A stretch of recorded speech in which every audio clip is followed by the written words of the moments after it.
Assalamualaikum warahmatullahi wabarakatuh. Halo semuanya, kali ini saya mendapatkan tugas ekonomi yang diberikan oleh Ibu Tati.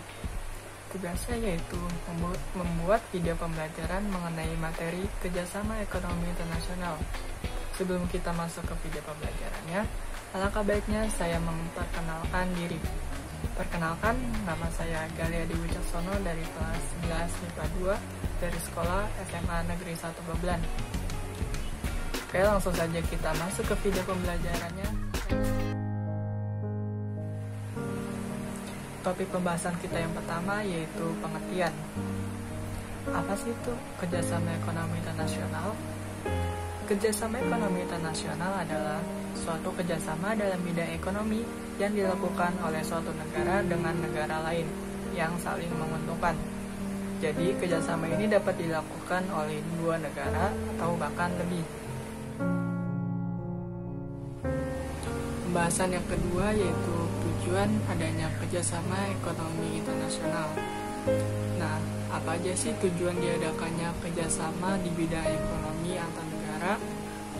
Tujuan yang pertama yaitu untuk mempercepat pembangunan dan perkembangan ekonomi negara-negara di dunia. Yang kedua, untuk menciptakan perdagangan yang saling menguntungkan. Yang ketiga, meningkatkan kualitas hidup bangsa-bangsa di dunia. Yang keempat, untuk mencukupi kebutuhan dalam negeri. Yang kelima, untuk meningkatkan produktivitas dalam negeri. Yang keenam, untuk meningkatkan pendapatan negara melalui kegiatan ekspor. Yang ketujuh, untuk meningkatkan persahabatan antar negara. Itulah tujuan-tujuan dari adanya kerjasama ekonomi internasional. Pembahasan kita yang ketiga yaitu manfaat dari adanya kerjasama ekonomi internasional. Nah, apa aja sih manfaat yang didapat suatu negara dari adanya kerjasama ekonomi antar negara? Manfaat yang pertama itu untuk memperluas lapangan kerja bagi tenaga kerja dalam negeri untuk bekerja di luar negeri. Yang kedua, untuk memperluas pasar barang yang dihasilkan di dalam negeri untuk dijual di luar negeri. Yang ketiga itu untuk mempercepat pertumbuhan ekonomi. Yang keempat, untuk mempererat persahabatan antar negara. Yang kelima, untuk meningkatkan efisiensi ekonomi negara-negara yang saling bekerja sama. Pembahasan kita yang keempat itu bentuk-bentuk kerjasama ekonomi internasional. Ada apa aja sih bentuk-bentuknya? Bentuk-bentuknya itu ada 3. Yang pertama, kerjasama bilateral. Apa sih itu kerjasama bilateral? Kerjasama bilateral adalah kerjasama ekonomi yang dilakukan oleh dua negara saja. Misalnya Indonesia dengan Jepang bekerjasama di bidang elektronik. Nah, itu termasuk kerjasama bilateral. Yang kedua itu kerjasama regional. Kerjasama regional itu kerjasama ekonomi yang dilakukan di kawasan-kawasan tertentu. Misalnya negara-negara yang termasuk di ASEAN, itu kan di wilayah Asia Tenggara aja. Terus di LAFTA itu kan yang ada di negara-negara Latin. Terus ada ECOWAS, itu kan ada di negara-negara bagian Afrika Barat. Jadi mereka sesuai kawasan-kawasannya. Yang ketiga itu ada kerjasama multilateral. Kerjasama multilateral itu kerjasama ekonomi yang dilakukan oleh banyak negara di dunia. Misalnya itu APEC. APEC itu kan ASEAN Pasifik, di daerah Asia Pasifik. Pokoknya itu kerjasamanya banyak negara. Oke, jadi itu aja bentuk-bentuk kerjasama ekonomi internasional. Pembahasan kita yang kelima, dan ini yang paling banyak penjelasan dan isinya, tapi di sini saya tidak bisa menjelaskan secara detail, jadi bisa saya saja. Bahasanya yaitu lembaga-lembaga kerjasama ekonomi internasional. Nah, yang pertama itu ada ASEAN. ASEAN itu kan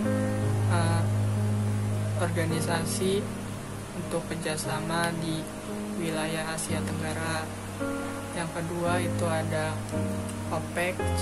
OPEC itu organisasi yang di dalamnya negara-negara penghasil atau pengekspor minyak. Yang ketiga itu ada Bank Dunia. Bank Dunia itu lembaga keuangan internasional yang menyediakan pinjaman modal kepada negara-negara yang masih berkembang. Yang keempat itu ada IMF. IMF itu organisasi dunia yang bergerak di keuangan internasional. Jadi dia yang bertanggung jawab mengatur sistem keuangan dunia. IMF ini juga mirip-mirip sama Bank Dunia, karena IMF ini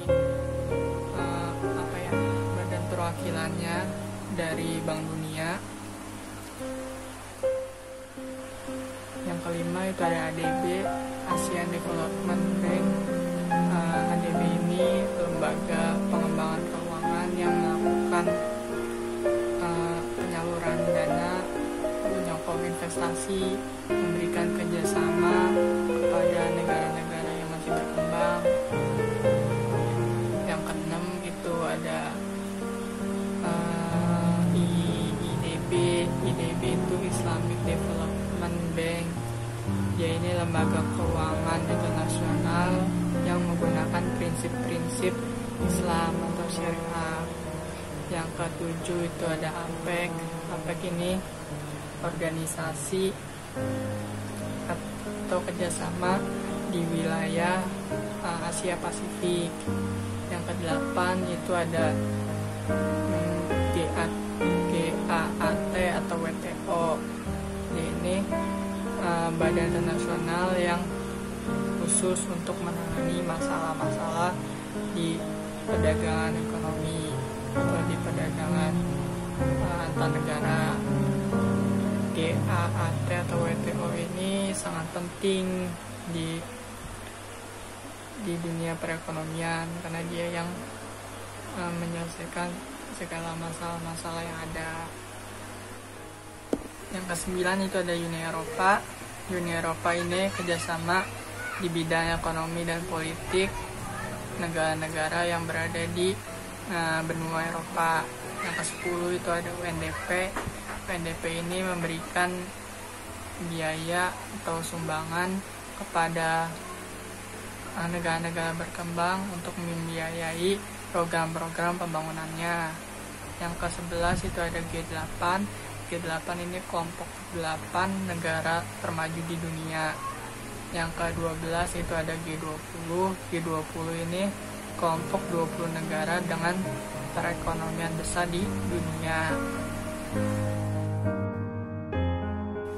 Pembahasan yang ke-6 sekaligus yang terakhir adalah bentuk perjanjian kerjasama ekonomi internasional. Yang pertama itu ada NAFTA. NAFTA ini North American Free Trade Agreement, atau bentuk kerjasama perdagangan bebas antara Amerika Serikat, Meksiko, dan Kanada. Yang kedua itu ada AFTA. AFTA ini ASEAN Free Trade Area. AFTA ini wujud dari kesepakatan antara negara-negara di ASEAN untuk membentuk suatu kawasan perdagangan bebas. Sekian video pembelajaran dari saya, kurang lebihnya mohon maaf, semoga dapat bermanfaat. Wassalamualaikum warahmatullahi wabarakatuh. Dadah.